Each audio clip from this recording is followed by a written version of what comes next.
Hello friends, good night. तर good night याच्यासाठी कारण आता आम्ही झोपणार आहे, रात्र झाली. तर हॅलो फ्रेंड्स, गुड इव्हिनिंग. स्वागत आहे तुमचं करिश्मा ऑफिशियल या यूट्यूब चॅनलवर. तर कशा आहात सगळे? मजेत ना? आय होप तुम्ही मस्त आणि मजेत असणार आहे. तर मस्त राहा, स्वस्त राहा आणि माझे व्हिडिओ बघत राहा. आणि फ्रेंड्स, आयुष्य हे एकदाच आहे, म्हणून मन मारून नाही तर मन भरून जगा. तर चला मग आजच्या व्हिडिओला सुरुवात करूया. आज माझं दिवसभर व्हिडिओ शूट करणंच नाही झालं. तर त्या अगोदर तुम्ही चॅनलवर नवीन असाल तर चॅनलला सबस्क्राईब करून घ्या, सोबतच बेल आयकॉनसुद्धा प्रेस करा, जेणेकरून माझा येणारा प्रत्येक व्हिडिओ हा सर्वात अगोदर तुम्हाला दिसत जाईल. तर आज दिवसभर काही व्हिडिओ शूट करणं झालेलं नाही आहे, त्याच्यामुळे म्हटलं चला आज अर्धा आणि उद्या अर्धा असं व्हिडिओ शूट करावा आणि मग उद्या व्हिडिओ टाकावा. तर हा व्हिडिओ तुम्हाला उद्या बघायला भेटेल, मीन्स शनिवारी. आजचा शुक्रवार आहे. तर आत्ताच आमचं जेवण वगैरे झालेलं आहे. इकडे मी दूध तापवते. त्यानंतर साबुदाणा आम्हाला खाऊ वाटला, तर मी साबुदाण्याची रेसिपी तुम्हाला दाखवणार आहे. त्यामुळे मी व्हिडिओ आत्ता स्टार्ट केलेला आहे, जेणेकरून तुम्हाला उद्या समजेल. म्हणजे कोणाकोणाची पद्धत वेगळी राहते ना, आणि तशा पण मी सगळ्या रेसिपी दाखवते त्याच्यामुळे. तर आता सध्या आहे ना, पावसाळा लागला आहे, त्यामुळे पाणी खूप घाण येतो प्यायचा. तर लाईव्हला आली होती तेव्हा मला चैताली ताईने सांगितलं, म्हणे तुरटी असते ना, ते तुरटी त्या पाण्यावरून फिरव, नाही तर मग औषध तरी टाक. आता औषध तर माझ्याकडे नाही आहे. मग त्या दिवशी किराणा भरला, त्या किराण्यामध्ये मी तुरटी आणली होती. तर ही आहे तुरटी. याला काय म्हणतात तुम्ही सांगा? तुरटीच म्हणतात. तर आता ही मी पाण्यावर फिरवणार आहे, जेणेकरून आता म्हणजे पाणी आलं होतं प्यायचं, आताच भरून ठेवलेलं आहे. तर पाण्यावर फिरवणार, जेणेकरून जे काही कचरा असेल ते खाली बुडाला बसून जाईल. तर आवर माम. तर काय म्हणत होती मी? हां, चला तुम्हाला आपलं साबुदाण्याची रेसिपी दाखवते. तर फ्रेंड्स, तुम्हाला सगळ्यांना माहिती आहे आता पावसाळा लागलेला आहे आणि प्यायचं पाणी खूप घाण यायला लागलं आणि सारखं सारखं आपण ते उकडू पण शकत नाही आणि माझ्याकडे ते औषध पण नाही आहे. तर मला लाईव्हला ना चैताली ताईंनी सुचवलं होतं की हे तुरटी असते, ते तुरटी आहे ना नुसतं पाण्यावरून फिरवायची आणि रात्रभर तसंच राहू द्यायचं म्हणे. मग सगळी गाळ आहे ना, सगळे बुडाला जाऊन बसते आणि मग पाणीवरचं स्वच्छ होतं, ते तू वापरू शकते. त्याच्यामुळे म्हटलं चला ट्राय करून बघावं. तसं पण मी किराण्यामध्ये ही तुरटी आणली होती वेगळ्या कामासाठी, पण मग म्हणलं चला आता सांगितलंच आहे तर आहे आपल्याकडे, तर करून बघा उपाय.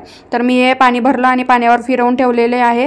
बघू आता सकाळी. तर इकडं दूध तापून ठेवलेलं आहे रात्रीचं, आणि मयंकला पण दूध द्यायचं असतं. रात्रीचं दूध पिल्याशिवाय झोपत नाही तो, त्याला सवयच पडली. आणि गावाला गेलता तेव्हा तिकडे त्याला कोणीच दूध देत नव्हतं असं तो बोलत होता. खूपच वेगळं वाटतं बाबा असं ऐकलं की. तर असू द्या, इकडे दूध तापून ठेवलं आणि तुम्हाला दाखवणार आहे मी साबुदाण्याची रेसिपी. तर या साबुदाण्यामध्ये ऑलरेडी मी पाणी टाकलेलं आहे, जे की मी भिजवून नाही ठेवलं बरं का. आत्ताच 1 मिनिटसुद्धा झालेलं नाही अजून पाणी टाकून. फक्त पाणी टाकलं आणि नंतर त्या पाण्यावर तुरटी फिरवलेली आहे मी, कारण मग नंतर तुरटी फिरवलेलं पाणी नको वापरायला म्हणून. तर पाण्याने मी हे साबुदाणा फक्त धुवून घेणार आहे, भिजवून ठेवणार नाही बरं का. फक्त नॉर्मली धुवून ठेवणार आहे आणि उगं थोडंसं सगळं पाणी काढून घेतलेलं आहे बघू शकता. आणि उगं थोडंसं पाणी टाकून ठेवणार आहे त्याच्यामध्ये रात्रभर, जेणेकरून ते पूर्ण पाण्याने भिजून जाईल. म्हणजे जास्त नाही, एकदम लयच लय 1 घोट किंवा 2 घोटभर पाणी टाकून ठेवायचं. तर कोणी कोणी असं करतात की 10-15 मिनटं भिजत घालतात साबुदाणा, नंतर त्याचं पाणी काढतात आणि मग नंतर ते भिजतं. तर तसं खूप गचका होऊन जातो, एकदम किचकिच. एकदम सुट्टा सुट्टा साबुदाणा पाहिजे असेल ना, तर या पद्धतीने नक्की करून बघा बरं का. माझ्या एका फ्रेंडने करून बघितलं होतं तर जमलंच नव्हतं म्हणे, म्हणून म्हणलं या पद्धतीने ट्राय करा. तर आता ही तुरटी मी बांधून ठेवते. अशा पद्धतीने साबुदाणा भिजत घाला, बाकी रेसिपी उद्या बघू. फ्रेंड्स, हे बघा घराचंच कपडे वाळू टाकावं लागते, पावसा पाण्याच्या कपडेच वाळत नाही बाहेर. आणि पर्याय नाही, गॅलरीत आहे म्हणून ते गॅलरीचं सगळं पाणी असं येतं. तर आता फायनली मी साबुदाणा भिजत वगैरे घातलेला आहे. भिजत म्हणजे अशा पद्धतीने नवीन पद्धतीने भिजत घालून बघावं म्हटलं. नाहीतर कोणी 15 मिनटं पाणी ठेवतं नंतर काढून देतात, तसं नाही. हे थोडंसंच पाणी ठेवलं, एकदा पाण्याने धुवून काढलं, थोडंसंच पाणी ठेवलं, नंतर सकाळपर्यंत एकदम म्हणजे सुटसुटीत असं भिजून जातं ते मस्त. तर चला आता आमची झोपायची तयारी झाली, झोपतो आता आम्ही. तुम्ही पण कंटिन्यू करा व्हिडिओ, म्हणजे सकाळी मी स्टार्ट करणार ते तुम्हाला कंटिन्यूअस दिसणार. तर काय विषय सांगायचा होता बाबा, आता आठवलं. तर उद्या पॅरेंट्स मीटिंग आहे मयंकच्या शाळेमध्ये, सो मला जावं लागणार आहे. आणि त्याच्यामध्ये पॅरेंट मीटिंगमध्ये आई वडील दोन्ही येत असतात. आता माझ्याच नशिबाला सगळं आलं आहे तर मीच जाणार आहे. तर झोपतो आता आम्ही. शनिवारी पण मयंकची शाळा त्याच टायमिंगला असते, एकच टायमिंग. पाणी लाईट बंद कर. तर चला मग आता आम्ही झोपतो, तुम्ही व्हिडिओ कंटिन्यू करा. आता तुम्हाला मी सकाळी साबुदाण्याची रेसिपी दाखवेल त्याच पद्धतीने, पण तरी पण बघत जा. आवडत असतील तर लाईक कमेंट करत जा. तर चला झोपतो आता आम्ही. गुड नाईट, तुम्ही पण झोपा. Good night. नमस्कार. Good morning. आता झोपून उठलो आम्ही. आता आमची सकाळ झाली 10 वाजता. मयंकचं दुखतंय. मी बी रात्री लई 1 वाजता जागी होते. ए तापाला का रे बाबा? ए पेरेंट्स मीटिंग आहे आज. असलं ताप बीप नको आणू. जाईन तरी बी शाळेत जाऊ आम्ही. फक्त आमचं काही दुखत नसेल तेव्हा दुखते म्हणून. तर आता आम्ही उठलो आणि आता आवरतो पटपट. रात्री साबुदाणा टाकला होता, ते साबुदाणाच करणार आहे डब्याला. कारण काय 3 वाजेपर्यंत शाळेनं काय म्हणते बाई स्नॅक्स भाजी पोळी नाही आणायचं म्हणे. तर तुला ताप आल्यासारखं वाटते मला, काहीतरी खाऊन घेऊन गोडी घे बरं तू. तर आता आम्ही उठलो आवरतो. लईच डोक्याला हँग झालंय बाबा. नुसते गैरसमज वाढायला लागले जिकडे तिकडंच. तर ते गैरसमज बी मी दूर करते. माझ्या डोक्याला ताण होतंय नाही तर चला मग आता पहिले आवरते मी, ब्रश वगैरे करते, चहा पाणी घेऊ आम्ही आता. आणि मग बोलते तुम्हाला थोड्या वेळाने. एक पार्सल आलंय माझं, ते कशासाठी मागवलं ते बी तुम्हाला सांगते. तर चला मग चले. मला आवडू दे. तर या फ्रेंड्स चहा ठेवलाय, चहा प्यायला. इकडे आंघोळीला पाणी पण ठेवलंय. लगेच आंघोळीला जाणार चहा पाणी झाल्यावर. तर मला जरा धावपळ आहे माझ्या मागं, घाई आहे. पेरेंट्स मीटिंग आहे आज, जावं तर लागणार. मग घरातलं सगळं काम आवरून जावं लागणार. याची शाळेची तयारी, याला शाळेत बी पाठवायचे. तर साबुदाण्याची रेसिपी पण तुम्हाला दाखवायची. म्हणलं परत वेळ भेटतो का नाही म्हणून आताच बोलावा. तर महत्त्वाचं बोलायचं होतं. त्या अगोदर तुम्हाला सांगते माझं पार्सल आलं होतं. ते बघा मी पार्सल मागवलेलं आहे. तर ते काय दाखवते तुम्हाला, 1 मिनिट. तर हे पार्सल आहे माझं. मी मिशोवरून मागवलं होतं. झोप ना आता, तुला नाही का बरं नाही वाटत करतो. तर मी मिशोवरून 6 पीस होते. हे ग्लास मागवले होते बघा. तर 6 पीस होते आणि मला रिसीव झालेले आहे 9 पीस. तर कसे काय एक्स्ट्रा आले काय माहीत नाही, पण जाऊ द्या, आले तर आले, आपल्याला काय नाही का. तसं पण त्याची प्राईस मी मागवल्यावर कमी झाले. 126 रुपयामध्ये 6 होते आणि 110 रुपये झाले मी मागवल्यानंतर. तर हे बघू शकता, हे आहे प्लॅस्टिकचे ग्लास. प्लॅस्टिकचे आहेत बरं का, नाही तर तुम्हाला काचेची वाटल. हे बघा प्लॅस्टिकचे आहेत. तर हे ग्लास ना मी कोल्ड कॉफीची रेसिपी आम्ही बाहेर जात असतो ना कॉफी प्यायला. बाहेरची कॉफी आम्हाला लई आवडते. तर म्हणलं घरात जर बनवता आली तर कोल्ड कॉफीची रेसिपी तुम्हाला दाखवून पण होईल आणि आम्हाला बाहेर प्यायची गरज पण पडणार नाही. त्याच्यामुळे मी हे ग्लास मागवले की जेणेकरून ते डेकोरेशनसाठी छान दिसावे. पण गडबड काय झाली, मी एकदम काचेचे ग्लास कसे असतात त्या कलरचे, एकदम व्हाईट कलरचे मागवले होते. पण हे ब्ल्यू कलरचे आलेले आहेत, जे की मला अजिबात पटलेले नाहीत. तरीसुद्धा मी वापस केलेलं नाही आहे. कारण म्हणलं जाऊ द्या, आता आले तर आले, काय ते रिटर्न करा आणि मग परत बोलवा, ते लई झंझट असते. ते बघू शकता, हा 1 आणि मी 6 पीस मागवले होते, जसं की मी फोटो दाखवते तुम्हाला साईडला. हा 2, हे 3. आता हे 3 झाले. याच्यामध्ये पण 3 पीस आहेत बघा. हे बघा 1 2 3 आणि याच्यामध्ये पण 3 पीस आहेत बघा. 1 2 3 आणि हे 3, म्हणजे 3 1 3 3 2 6 3 3 9. 6 पीस मागवले होते, पण 9 पीस मला रिसीव झालेले आहेत. काय माहिती त्या मिशोवाल्यांना काय वाटलं असेल. दरवेळेस काही ना काही नुकसानच करतात माझा. हे बघा, तर कलर मला म्हणजे दुसरा आलेला आहे. असू द्या, आता ते वापस नाही करायची झंझट म्हणून मी परत नाही करत आहे, नाहीतर परत केलं असतं. तर हे अशा पद्धतीने पार्सल आलं आहे माझा. तर कसे वाटले तुम्हाला ग्लास आणि तुम्हाला कोल्ड कॉफीची रेसिपी बघायला आवडेल का ते मला नक्की सांगा. मी साहित्य पण आणून ठेवलेले आहेत. सो आता हे पार्सल ठेवून देते ना, आवडते बाबा पटपट. इकडं माझी चहा चालली. तर या चहा प्यायला हे चहाचं पातेलं जे आहे ना, हे मी DMartमधून 250 रुपयाचं घेतलं होतं बरं का. 250 रुपये भरून घेतला होता, म्हणजे फ्रीज भेटला होता. सॉरी हां, 250 रुपये एक्स्ट्रा दिले होते मी आणि काहीतरी 150 रुपये असं मिळून हे पातेलं आहे. 400 रुपयाला पडला असं समजा. तर चला आता आपण चहा ओतू. आणि एक महत्त्वाची गोष्ट सांगायची, ती सांगणं गरजेची आहे. काय असं लोकांचा गैरसमज होतो माझ्या बाबतीत काय माहिती बाबा. तोंडावर बोलून बी जे आहे ते खरं बोलते तरी बी गैरसमज करून घेतात. तर जाऊ दे, चला सांगतेच तुम्हाला. विषय असा आहे की बसू द्या, दिसतच नाही काय, आताच बोलून देते. परत नाही का मला जायचं आहे, त्याच्यामुळे मग बोलता येतं नाही येत, सांगता येत नाही, परत वेळ भेटतो नाही. अजून साबुदाण्याची रेसिपी पण दाखवायची. अरे अरे सगळे बिस्किट. तर विषय असा आहे की माझं जे आहे ते रोकठोक तोंडावर असतं. मला राग आला तर शिव्या देऊन मोकळी बी होते आणि मग राग शांत झाला तर चांगली पण बोलते, पण मग तोंडावर बोलते. जे आहे ते खरतड तोंडावर खरं खरं. तर आता खूप जणांचा गैरसमज असा झाला आहे, कोणाचे नावं नाही घ्यायचे, पण भरपूर पर्सनल कॉन्टॅक्ट बी आलेत आणि भरपूर म्हणजे असं गैरसमज झाला आहे. आणि एक ते व्हिडिओ पण बघितला होता की काय म्हणे त्याला शिव्या देऊन त्यालाच जवळ केलं, असं काहीतरी विषय होता. तर कोण म्हणलं बाबा तुम्हाला, कोण म्हणलं त्याला जवळ केलं? सरळ भाषेत सांगते, असल्या गुन्हेगाराला माझ्या पायापाशी सुद्धा जागा नाही. असल्या फालतू माणसाला मी हुंगत बी नाही. असल्या फालतू माणसाशी मला काही घेणं देणं बी नाही. कोण तुम्हाला म्हणलं की मी त्याला माझ्या लाईफमध्ये परत आणलं किंवा जवळ केलं म्हणून? तो चुकीचे कामं करणार आणि मी त्याला जवळ करणार? शक्यच नाही.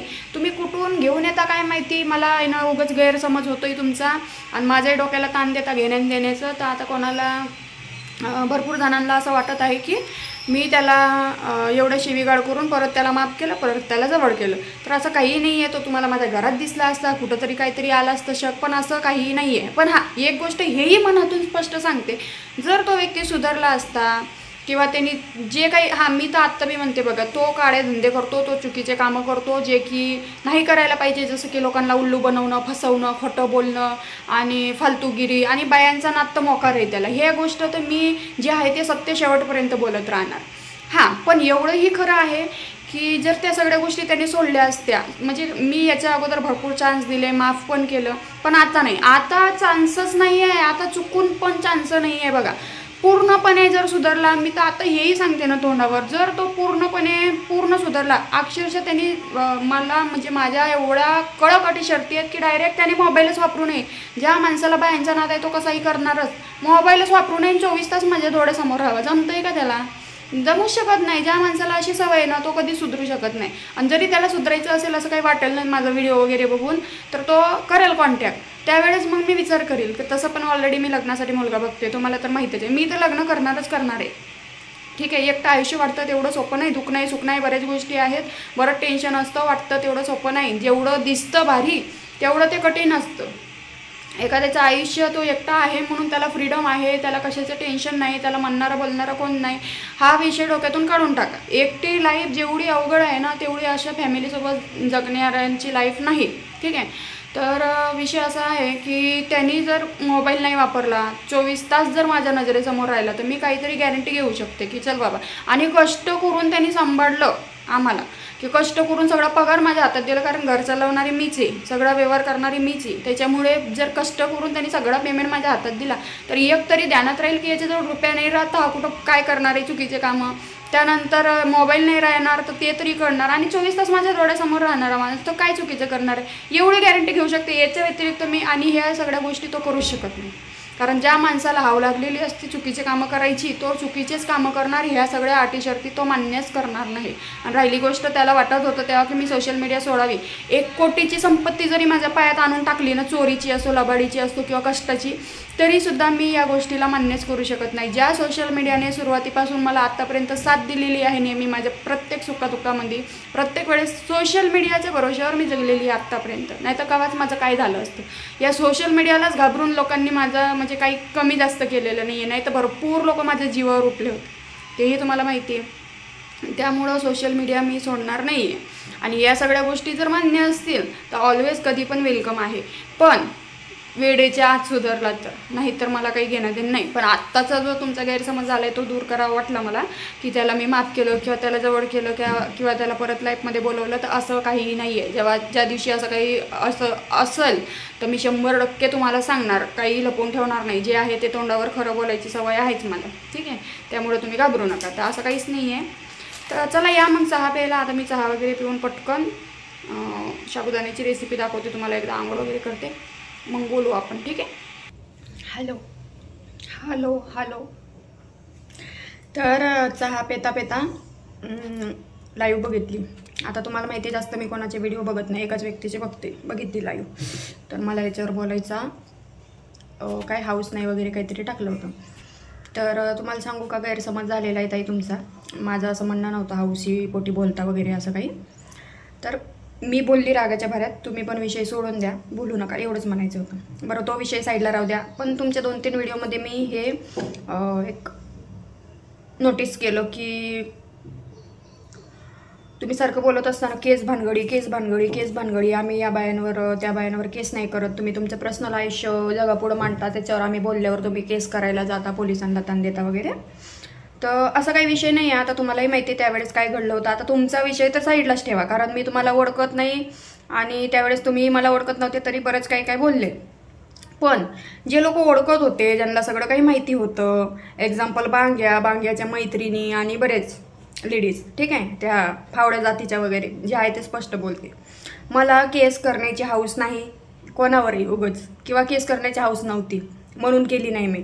त्यावेळेस मला किती प्रमाणात त्रास दिला हे जे माझ्या यूट्यूब फॅमिलीने बघितलं आहे, आणि जो त्रास मला झालेला आहे ना ते फक्त आम्हीच समजू शकतो, बाकी तिसरा व्यक्ती नाही समजू शकत की काय झालंय, कशामुळे झालंय, किंवा केस भानगड करायची एवढी गरज होती का नव्हती म्हणून. त्यावेळेस थांबायलाच तयार नव्हते. इकडून रेकॉर्डिंग वाजव, तिकडून रेकॉर्डिंग वाजव, हे कर ते कर, घाण बोल, कुठं लॉजिंगला जाते, कॉल गर्ल आहे, बॉयफ्रेंड आहे, हे आहे ते आहे, भरपूर काय काय काय काय एवढं घाण बोलण्यात आलं होतं ना की कोणतीही बाई असेल ना माझ्या ठिकाणी, कोणतीही, तर ती 100% जीवाचं काहीतरी केली असती बघा.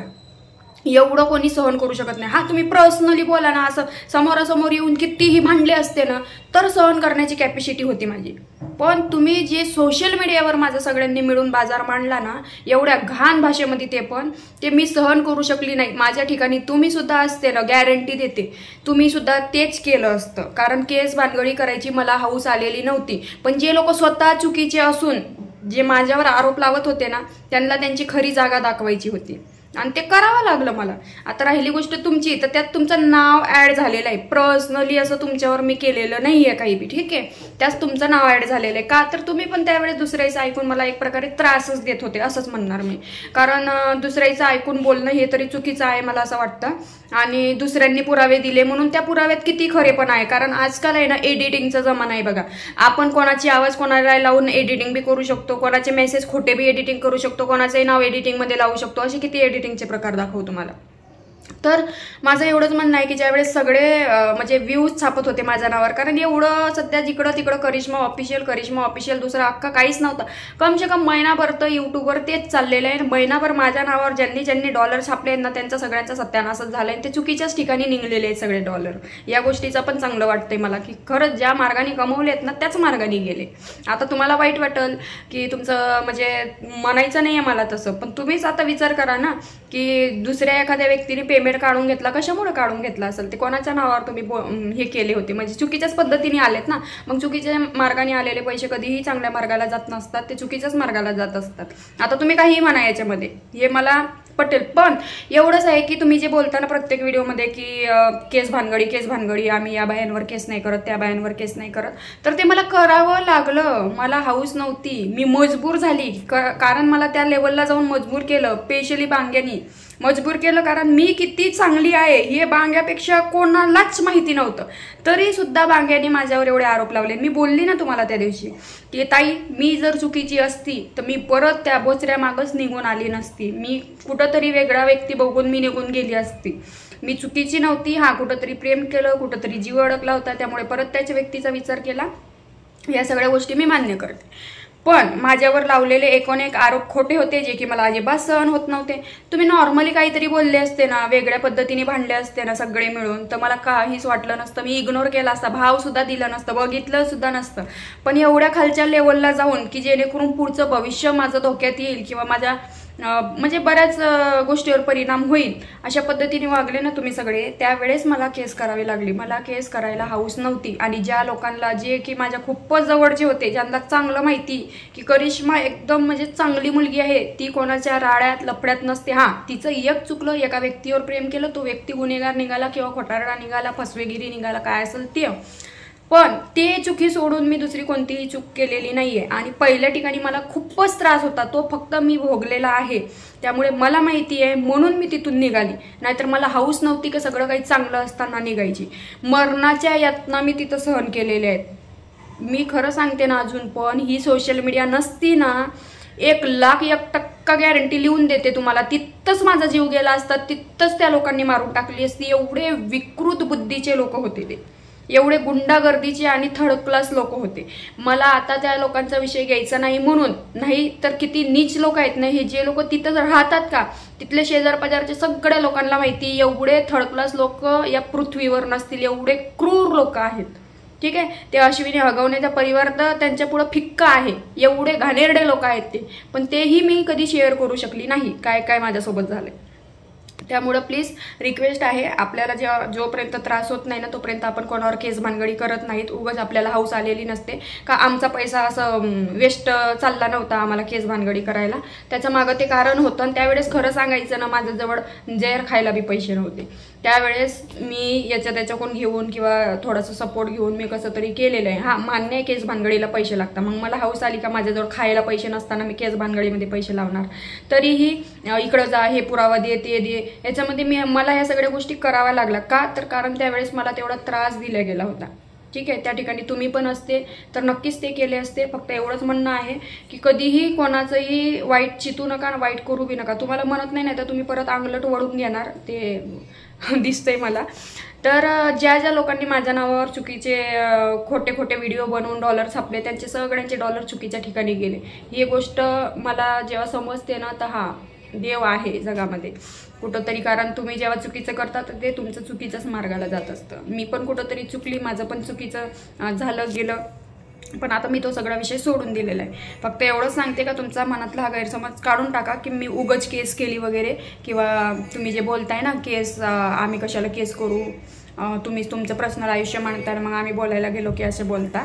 तर असं काही नाही आहे. आम्ही जेवढं मांडतोय ना तेवढ्यावरच बोलायचा अधिकार असतो. बाकी पर्सनल लाईफमधला बरंच उकरून काढलेलं आहे, जे की मी सोशल मीडियावर कधी आणलं सुद्धा नव्हतं. ठीक आहे, आणि जे की मी जसं काही नव्हतंच. ही बांग्या तर सर्वात जास्त पस्तावलेला आहे, पण तो सांगणार कोणाला, आता दाखवणार कोणाला, कोणाजवळ बोलून दाखवणार. तो सगळीकडून फसल्यागत झालाय. त्याला वाटत असेल की उगाच हे सगळं केलं, लय पस्तावा येत असेल, पण तो कोणालाच बोलून दाखवू शकत नाही. त्याने फक्त आणि फक्त माझ्याकडून पैसे काढण्यासाठी हा सगळा खेळ केला होता. पण ना त्याचे पैसे भेटले, ना त्याला काही न्याय भेटला, ना काय. कारण त्याच्यावर अन्याय झाला नाही तर न्याय भेटण्याचा विषयच येत नाही. त्यांनी खूप खोटे आरोप लावले माझ्यावर. आणि मी बोलली होती हळूहळू देईल मी पैसे, पण त्या माणसाने एवढे माझ्यावर आरोप लावले की ते पैसे आता मी त्याला कितीही दिले तरी तो माझ्यावर लावलेले जे आरोप आहेत तो क्लिअर करू शकत नाही. कारण त्यांनी बोललाच त्या पद्धतीने. ठीक आहे, पण एखाद्याला आपण पैसे दिले आणि तो वापस देत नाही म्हणून आपण ते वेगळ्या पद्धतीने काढण्याचा प्रयत्न करणं, यात देव पण तुमचं कुठंतरी वाईट करत असतं, लक्षात ठेवा. ठीक आहे, तर असू द्या. एवढंच सांगायचं होतं की मी केस भानगडी काही उगाच केल्या नाही, मला काही हौस आलेली नव्हती. जे होते ते चांगल्यासाठीच होते, त्याशिवाय हे सगळं तमाशा थांबणार नव्हता. आणि जेव्हा केस केली तेव्हा कुठे ह्या सगळ्या गोष्टी सगळे नरम आले, सगळे थांबले. हे खूप गरजेचं होतं. त्यामुळे मला तर कुठंही पश्चाताप वाटत नाही केस करून. उलट चांगलं केलं. उलट जाऊ द्या, आता जास्त एक्स्ट्रा बोलली तर मिरच्या लागतील दुसरीकडे जाऊन, त्याच्यामुळं इतकंच बस आहे. तर चला आवडते बाबा, मी ते लाईव्ह बघितली म्हणून उत्तर द्यावं वाटलं. ठीक आहे, तर कंटिन्यू करा, तुम्ही बोलते थोड्या वेळाने. तर लय शॉर्ट कपडे घातले बाबा मी आज. हे लय दिवसाचं टी शर्ट ठेवलं होतं आधी घालायची, याच्यावर जॉकेट घालायची. मग हे दिसलं म्हणून म्हणलं चला घाला. तर काय विषय होता बाबा, एक लय उशीर झालेला आहे मला आधीच. एक तर ऑलरेडी उशीर झाला होता, त्यात अजून घोळ झाला. हे इंस्टाग्रामचे लोक ना, यांचं काही सांगताच येत नाही, कधी काय बोलतील. तर पर्सनल एका मुलाने मेसेज केले होते, एवढे घाणघाण विचित्र मेसेज केले ते त्यांनी, पार त्याला त्याची आई बहीण चांगली काढली. मी असले डोक्यात घुसतात नाही हे बिनकामानी, वडकीनं पाडकीनं घेणं ना देणं. खूप घाणघाण मेसेज केले ते, चांगले घोडे लावले त्याला. त्याच्यामध्ये माझा टाईम वेस्ट झाला. तर ते जाऊ द्या. आता आपण पटकन साबुदाण्याची रेसिपी बघू. पाऊस बिलं एकदम तुफान जोरात चालू झालेला आहे आणि मला जायचं पण आहे, अजून आवरायचं आहे. अजून कशात काही नाही, फक्त आंघोळ केली. हे बघा, तुम्हाला बोलली होती ना की साबुदाणा, आता तुम्हाला दाखवते 1 मिनिट. तर हे बघा, साबुदाणा करणार आहे आपण. तर तुम्हाला बोलली होती ना मी की सुट्टा सुट्टा होईल म्हणून. हे बघा, एकदम कोणी म्हणणार का याला भिजला म्हणून, एकदम असं सुट्टा सुट्टा झालेला आहे. आणि हे बघा, अशा पद्धतीने हे भिजलेलं पण आहे. मस्त भिजलेला आहे आणि हे बघा एकदम सुट्टा सुट्टा झालेला आहे साबुदाणा. असा सुट्टा सुट्टा साबुदाणा जर तुम्हाला करायचं असेल तर एकच पर्याय, फक्त साबुदाणा धुवून घोटभर पाणी टाकून रातभर ठेवायचं. लय मोठं पाणी टाकून अर्धा घंटा ठेवायची गरज नाही आहे. ते अशा पद्धतीने मग सुट्टा सुट्टा होत असतो. ठीक आहे, तर हे केल्यावर पण सुट्टा सुट्टाच होणार आहे. तर चला आपण रेसिपी पाहूया पटकन. त्या अगोदर मी शेंगदाणे भाजून घेणार आहे लगेच कढईमध्ये. तर फ्रेंड्स, इथून पुढे आपण बघणार आहोत साबुदाण्याची रेसिपी. तर एकदम सुट्टा सुट्टा असा साबुदाणा होणार आहे. तर सर्वात अगोदर मी इथं शेंगदाणे भाजून घेतले. तुम्हाला जेवढे आवडतात तेवढे टाका, असं काही गरजेचं नाही की लयच टाकल्या पाहिजे किंवा कमी टाकल्या पाहिजे. तर फ्रेंड्स, मी हे बटाटा आहे ना एकदम पातळ असं बारीक चिरून घेतलेलं आहे बरं का. माझ्या एका फ्रेंडनी असं बघू माझी रेसिपी बघून त्यांनी साबुदाणा केला होता, पण त्यांचा साबुदाणा पार गचका झाला म्हणे. तर आणि ते बटाटे शिजले नाही म्हणे. तर त्यांनी भले मोठे जाड बटाटे कापले होते. तर जाड नाही, असे पातळ काटायचे, म्हणजे कसं आहे तेलामध्ये लवकर फ्राय तळून निघतात ते. तर हे साबुदाणा इकडं, त्याच्यातच मी मिरची टाकत असते, कारण मला आहे ना लाल तिखटचं साबुदाणा आवडत नाही. आपली आवड असते नाही का. आता तुम्ही म्हणणार एवढ्या मोठ्या मिरच्या, तर ह्या एवढ्या मोठ्या नाही, फिक्क्या मिरच्या आहेत, त्यामुळं मी तेवढ्या घेतलेल्या आहेत. तर काही तिखट लागणार नाही. आणि तेल पण जास्त टाकू नये, 1 ते 1.5 पडीलाही झालं हे बा, कारण साबुदाणाला आपोआपच तेल सुटतो बाबा, मग ते पार असं कचका झाल्यावानी होऊन जात. जेवढं साबुदाणा सुट्टा राहील तेवढं टेस्टी लागतो. तर आता मी हे पातळ बटाटा काटलेला आहे, मिरची काटलेली आहे जे की फिक्की आहे ऑलरेडी, आणि हे साबुदाणा एकदम मोकळा झालेला आहे. आणि आता हे शेंगदाण्याचं आपण फोतरं काढून, बाई गरम आहे. तर हे साबुदाण्याचं फोतरं काढणार आहे थोड्या वेळाने, आणि मग नंतर नाही का याला मिक्सरमधून पावडर काढू याचा. तोपर्यंत इकडं बटाटे शिजतात, बटाटे टाकू. तर हे असे बटाटे टाकायचे.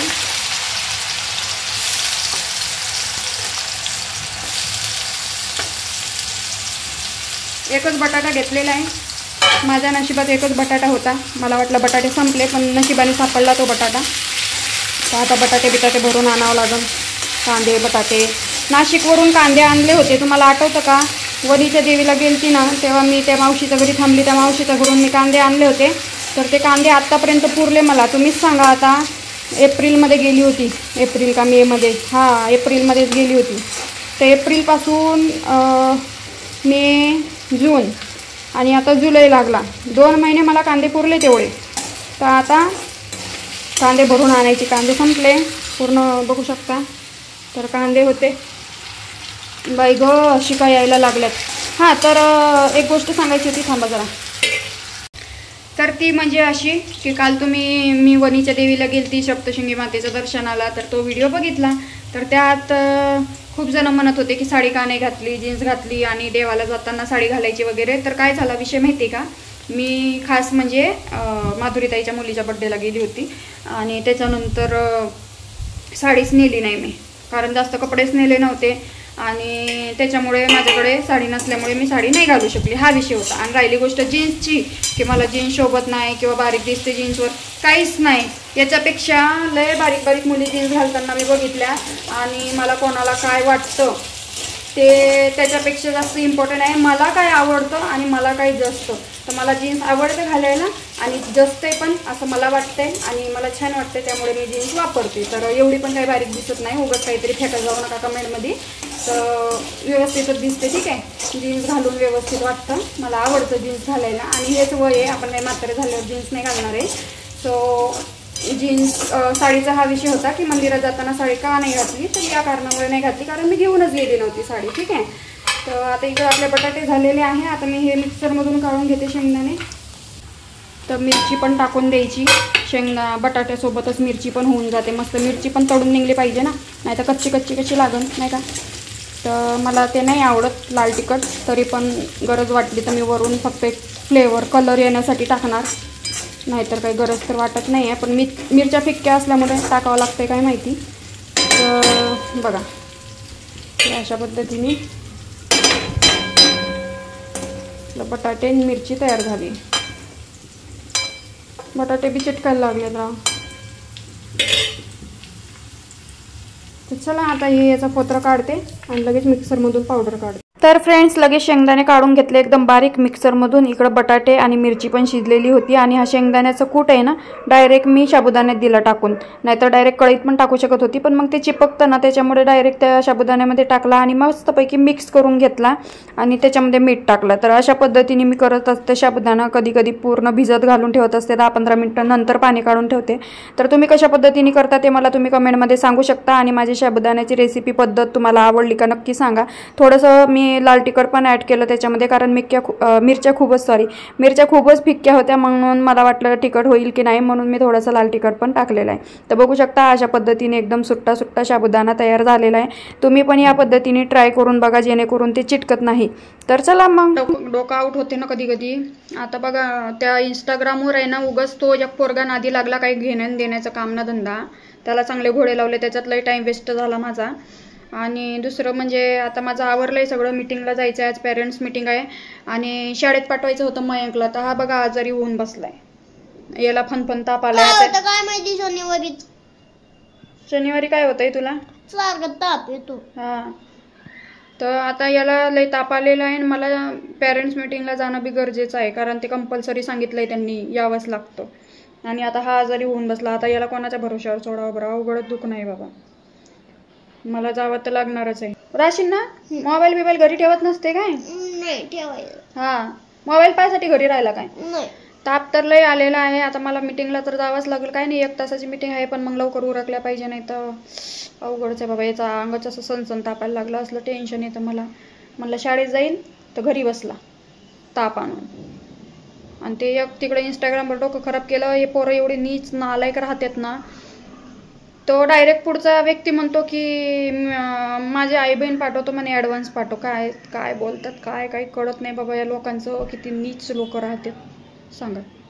तर जाऊ द्या, तो विषय तुम्हाला इंस्टाग्रामवरच कळेल, तर काही विषयच नाही घ्यायचा तो, फक्त एवढंच सांगायचं होतं. चला मग, साबुदाण्याची रेसिपी आवडली असेल तर तुम्ही पण ट्राय करून पाहायचा.